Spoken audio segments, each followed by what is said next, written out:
اور دوسروں تک پہنچایا۔ اس میں کتابت حدیث کی اجازت آپ صلی اللہ علیہ وسلم نے مرحمت فرما دی۔ ایک اور حدیث ہے جس میں نبی پاک صلی اللہ علیہ وسلم کی کے حکم سے جو ہے وہ کتابت حدیث کا جواز ملتا ہے۔ ایک دفعہ حضرت عبداللہ بن عمر بن عاص رضی اللہ تعالیٰ عنہ نبی پاک صلی اللہ علیہ وسلم سے دریافت کرتے ہیں کہ کیا میں آپ صلی اللہ علیہ وسلم کی جو بھی بات سنوں وہ اس کو لکھ لیا کروں، چاہے آپ حالت غصہ میں کچھ فرمائیں یا مسرت کے عالم میں کچھ بھی فرمائیں؟ تو نبی پاک صلی اللہ علیہ وسلم نے فرمایا کہ ہاں لکھ لیا کرو، کیونکہ میری زبان سے سوائے حق کے کوئی بات نہیں نکلتی۔ تو یہ جو احادیث ہیں، دو میں نے آپ کو احادیث یا روایات بیان کی ہیں، تو ان سے کتابت حدیث کا جواز ملتا ہے۔ اب سوال یہ پیدا ہوتا ہے کہ کتابت حدیث جو ہے وہ اس کی ممانعت کیوں کی گئی تھی؟ غالباً کتابت حدیث کی یہ جو ممانعت تھی یہ عارضی تھی، اور اس کی مصلحت اور حکمت بس اتنی تھی کہ قرآن اور حدیث آپس میں مکس نہ ہو جائیں، کیونکہ بالکل ابتدائی دور تھا، قرآن لکھا جا رہا تھا، قرآن کا نزول ہو رہا تھا۔ تو اس دور میں نبی پاک صلی اللہ علیہ وسلم نے احتیاطاً اس چیز سے منع فرما دیا کہ حدیث کو مت لکھو، کہیں ایسا نہ ہو کہ قرآن اور حدیث آپس میں خلط ملط ہو جائیں، مکس اپ ہو جائیں۔ تو نبی پاک صلی اللہ علیہ وسلم نے اس کی ممانعت فرما دی۔ لیکن بعد میں جب صحابہ کو کچھ عرصہ گزرنے کے بعد اس چیز کی صحابہ کرام کو اس چیز کا امتیاز حاصل ہو گیا نا کہ حدیث کیا ہے اور قرآن کیا ہے، تو تب آپ صلی اللہ علیہ وسلم نے کتابت حدیث کی اجازت مرحمت فرما دی تھی۔ ٹھیک ہے، اب حاصل کلام جو ہے وہ کیا؟ اچھا، اس سلسلے میں آپ کو بتانا چاہوں گی مختلف علماء جو ہیں وہ کتابت حدیث کی ممانعت اور بعد میں اجازت کے بارے میں کیا کہتے ہیں۔ دو تین میں آپ کو روایات بتاتی ہوں۔ حافظ ابن حجر عسقلانی رحمۃ اللہ علیہ فتح الباری میں کہتے ہیں کہ ممانعت کا حکم جو ہے وہ ابتدائی حکم ہے اور اجازت اس کی ناسخ ہے۔ اسی طرح ابن جوزی رحمۃ اللہ علیہ رسالۃ الناسخ والمنسوخ میں بیان فرماتے ہیں کہ رسول اللہ صلی اللہ علیہ وسلم نے ابتدا میں منع فرمایا تھا، پھر کتابت کی اجازت دے دی تھی۔ اور ابن قتیبہ رحمۃ اللہ علیہ تعویل مختلف الحدیث میں بیان فرماتے ہیں کہ رسول اللہ صلی اللہ علیہ وسلم نے ابتدا میں کتابت سے منع فرمایا، پھر کتابت اور تقید کی اجازت مرحمت فرما دی، یعنی اس کو ضبط تحریر میں لا سکتے ہیں۔ تو حاصل کلام یہ ہے کہ ابتدا میں صرف بیان کرنے کا حکم دیا گیا، مگر اس میں یہ احتیاط برتی گئی کہ کوئی غلط اور جھوٹی بات آپ صلی اللہ علیہ وسلم سے منسوب نہ ہو جائے۔ چنانچہ تنبیہ کر دی گئی کہ جو نبی پاک صلی اللہ علیہ وسلم پہ جان بوجھ کے جھوٹ باندھے گا اس کا ٹھکانہ جہنم ہو جائے گا۔ تو ان ارشادات کی روشنی میں پہل احادیث روایت کی گئیں اور نہایت احتیاط اور ذمہ داری کے ساتھ روایت کی گئی۔ پھر وہ دور آیا کہ جب ان روایت کردہ احادیث کو کتابت کے ذریعے محفوظ کر لیا گیا۔ نیکسٹ ہم دیکھتے ہیں تدوین حدیث اور قرون ثلاثہ۔ یہاں پہ بائی مسٹیک قرن ثلاثہ لکھ ہو گیا ہے۔ قرن جو ہے وہ زمانے کو بولتے ہیں اور اس کی جمع قرون ہوگی، تو یہاں پہ قرون آنا تھا۔ تو قرون ثلاثہ جو ہیں یعنی 3 زمانے، ان کے بارے میں نبی پاک صلی اللہ علیہ وسلم کا ارشاد ہے، خیر القرون قرنی، بہترین زمانہ جو ہے وہ میرا زمانہ ہے، جس کو ہم عہد رسالت بھی بولتے ہیں، اور وہی صحابہ کرام کا دور بھی ہے۔ آپ صحابہ کرام بھی تو آپ صلی اللہ علیہ وسلم کے عہد میں ہی موجود تھے نا۔ ثم الذین یلونہم، پھر وہ لوگ جو ان کے بعد والے ہیں، یعنی صحابہ کے دور کے بعد والا جو دور ہے، جو تابعین کا دور ہے، وہ بہترین زمانہ ہے۔ ثم الذین یلونہم، پھر ان کے بعد والوں کا دور، یعنی عہد تبع تابعین۔ گویا ان تینوں زمانوں کو یہ جو 3 قرون ہیں، 3 عہد ہیں، 3 ادوار ہیں، ان تینوں ادوار کو نبی پاک صلی اللہ علیہ وسلم نے بہترین زمانے قرار دیا ہے۔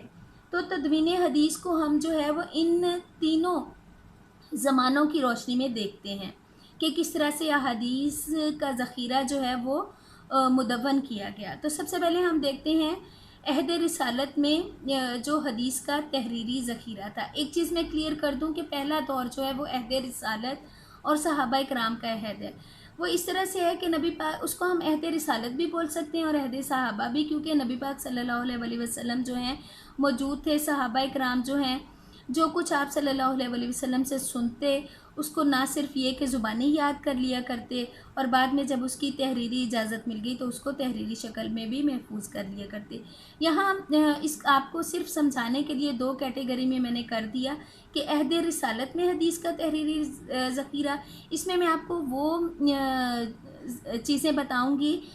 وہ خطوط کہہ لیں، وہ فرامین جو کہ نبی پاک صلی اللہ علیہ وسلم نے خود محفوظ فرمائے ہیں، اور دوسرا جو ہے دور وہی ہے عہد صحابہ میں حدیث کا تحریری ذخیرہ، یعنی صحابہ نے جو محفوظ کیا آپ صلی اللہ علیہ وسلم کی احادیث کو۔ تو عہد رسالت میں جب ہم دیکھتے ہیں کہ حدیث کا تحریری ذخیرہ جو محفوظ کیا گیا، اس سلسلے میں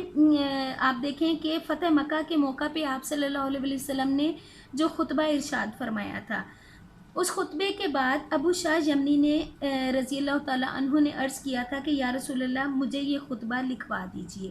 تو آپ صلی اللہ علیہ وسلم نے فرمایا تھا ابو شاہ کے لیے لکھ دو، اس سے ہمیں کتابت حدیث کا ڈائریکٹ آپ صلی اللہ علیہ وسلم سے جواز ملتا ہے۔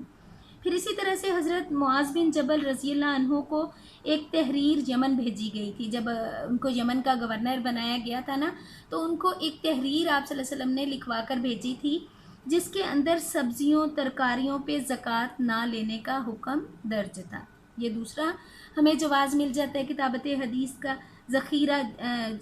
جواز نہیں ذخیرہ مل جاتا ہے۔ پھر ایک اور چیز کہ وہ خطوط جو آپ صلی اللہ علیہ وسلم نے مختلف سلاطین اور عمراء کے نام ارسال فرمائے تھے، وہ سب تحریری صورت میں موجود ہیں، اور آج بھی اگر آپ ان چیزوں کو دیکھنا چاہتے ہیں تو ڈاکٹر حمید اللہ کی کتاب الوثائق السیاسیہ میں ان کو آپ ان خطوط کو، ان کے نمونوں کو آپ دیکھ سکتے ہیں۔ پھر تیسرے ایک اور چیز جو ہے کہ وہ تحریری احکامات اور معاہدات جیسے صلح حدیبیہ وغیرہ اور فرامین جو آپ صلی اللہ علیہ وسلم نے مختلف قبائل کے نام بھیجے تھے، تو وہ سب حدیث کے تحریری ذخیرے کے ضمن میں آ جاتے ہیں۔ اب ہم دیکھتے ہیں کہ عہد صحابہ میں حدیث کا تحریری ذخیرہ کیا تھا، کیا صحابہ نے بھی احادیث کو مدون کیا تھا، اس کو ان کی کتابت کی تھی، ان کو محفوظ کیا تھا۔ تو سب سے پہلے جو ہمارے سامنے مجموعہ آتا ہے وہ حضرت عبداللہ بن عمر بن عاص رضی اللہ تعالیٰ عنہ کا مجموعہ ہے، جس میں انہوں نے 1000 حدیثیں اکٹھی کی تھیں، اور اس مجموعے کا نام انہوں نے صحیفہ صادقہ رکھا تھا۔ پھر اسی طرح سے حضرت علی رضی اللہ تعالیٰ عنہ نے احادیث کا ایک مجموعہ قلم بند کیا تھا، اور اس مجموعے کو وہ اپنی تلوار کی نیام میں ہی محفوظ رکھتے ہوتے تھے۔ اور حضرت عبداللہ بن عباس رضی اللہ عنہ کے پاس بھی احادیث کا ایک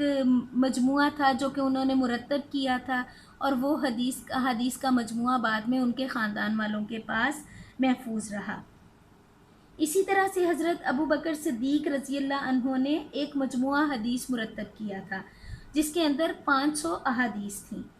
پھر حضرت ابو ہریرہ رضی اللہ عنہ کا صحیفہ، جسے ان کے شاگرد حمام بن منبہ نے روایت کیا تھا، یہ صحیفہ اگر آپ اب دیکھنا چاہیں تو مسند احمد بن حنبل میں موجود ہے، اور حال ہی میں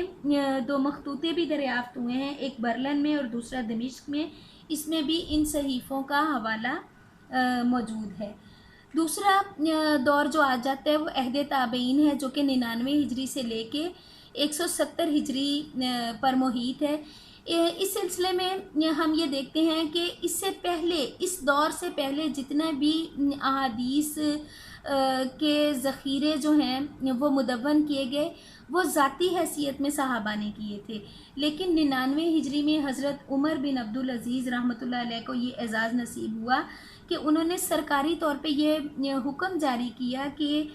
تدوین حدیث جو ہے وہ کی جائے اور احادیث نبوی کے بکھرے ہوئے ذخیرے کو اکٹھا کیا جائے۔ تو لہٰذا وہ تدوین حدیث کا جو باقاعدہ اہتمام سرکاری طور پہ ہوا وہ